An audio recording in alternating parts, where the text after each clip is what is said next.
Hai teman-teman, selamat datang lagi di Bagi-Bagi Bahasa. Dan sesuai dengan request yang saya dapatkan di Facebook, kali ini kita akan membahas mengenai TOEFL tips khusus untuk bagian structure and grammar. Ya, jadi langsung aja. Mungkin sekedar untuk mengenalkan TOEFL itu sendiri. TOEFL biasanya dibagi menjadi 3 bagian, yaitu bagian pertama yang listening atau mendengarkan, kedua structure and grammar, ya, yaitu tentang struktur dan tata urut kalimat, dan terakhir adalah reading comprehension atau latihan membaca. Kali ini kita akan membahas tentang structure and grammar. Tapi sebelum itu, saya akan memberikan suatu rahasia kecil ya kepada Anda semua, bahwa pada dasarnya apabila Anda menjawab lebih banyak jawaban yang benar untuk bagian structure and grammar, nilai Anda akan otomatis semakin meningkat ya. Jadi di sini saya tekankan bahwa TOEFL itu ya, untuk mendapat biji sebanyak-banyaknya atau mendapat nilai sebanyak-banyaknya, maka berinvestasilah di bagian structure and grammar ya. Walaupun jumlah soalnya paling sedikit, dia bobot nilainya paling banyak ya. Dia hanya 40 soal dan hanya bisa dikerjakan dalam waktu 25 menit. Ya, jadi Anda harus cepat.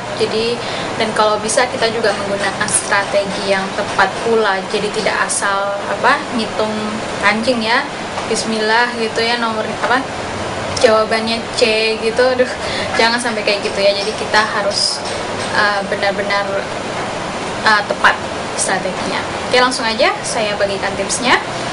Ya, pertama sudah saya jelaskan tadi, dalam structure and grammar itu terdapat 40 soal, 40 questions dalam 25 menit. Dan itu hanya bisa dalam waktu 25 menit. Jadi setelah kita mengerjakan itu, kita tidak bisa kembali lagi mengerjakannya lagi, kita harus maju ke depan ya, atau nggak bisa dianggap curang. Oke, ada tipe soal apa aja sih yang dalam structure and grammar?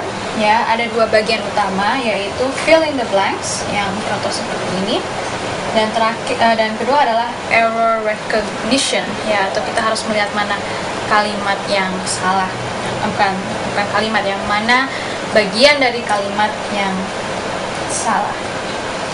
Oke, dan untuk menghadapi TOEFL itu sendiri, Anda sudah harus siap ya, maksudnya siap dalam artian siap berperang ya. Tapi kita tidak berperang dengan senjata, kita berperang dengan kata-kata, berperang dengan vocab, berperang dengan amunisi yang sudah kita siapkan.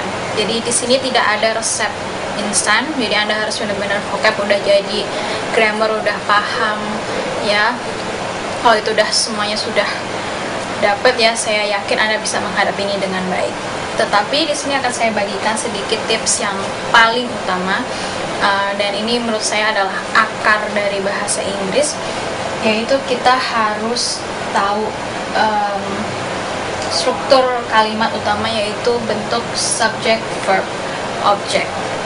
Oke, jadi apabila kita udah paham ini, kita sebenarnya tidak perlu untuk banget menghafal rumus ya, yang subject plus verb 3, verb 2 dan sebagainya. Asal kita tahu mana yang subjek, apakah dia nyambung dengan verbnya, apakah dia nyambung dengan objeknya. Oke, maksud saya seperti ini. Contoh, kita di sini punya satu kalimat ya, dan kita terapkan ini di sini ya, rumus SVO ini. Oke, kita perhatikan di sini ada, kita cek dulu apakah sudah ada subject, verb atau objek. Oke, kita cek verb ada apa enggak. Di sini ada verb yaitu are, dan objeknya small and white ya, ini keterangan berarti. Jadi di sini kita butuhkan adalah subjek, dan sekali lagi subjek juga tergantung pada verb atau kata kerja.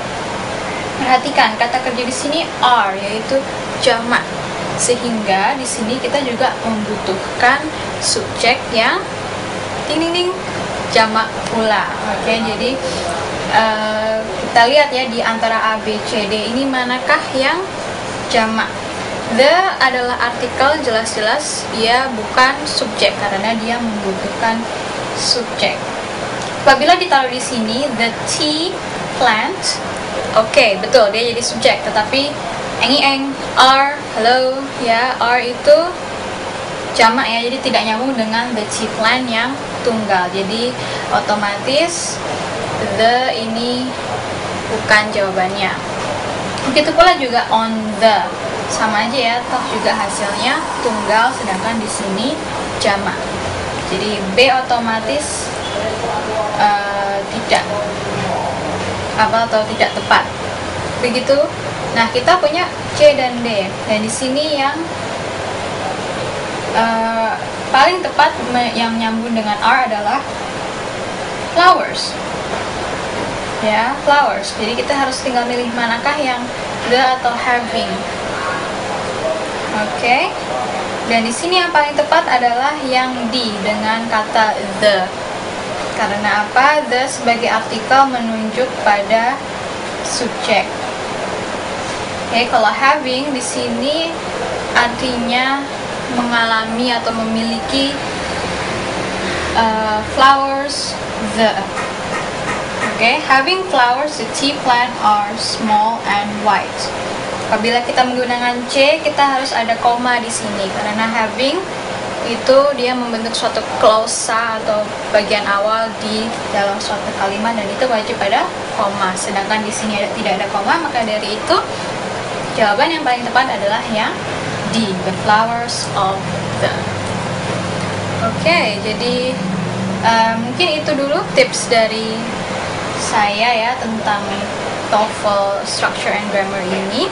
Dan untuk error recognition prinsipnya sama ya, mungkin Anda sudah tahu ada garis bawah di jawabannya tersebut. Tips saya adalah lihatlah kalimat itu apa adanya ya, jangan terlalu mikirin garis bawah yang ada ABCD-nya itu dulu. Oke, dan ingatlah inilah yang akan menyelamatkan Anda. Subject, verb, object. Oke, itu dulu. Apabila ada pertanyaan, mohon isi di komen. Oke, jadi begitulah TOEFL tips dari Tiwi. Sampai jumpa di video berikutnya. Sampai jumpa.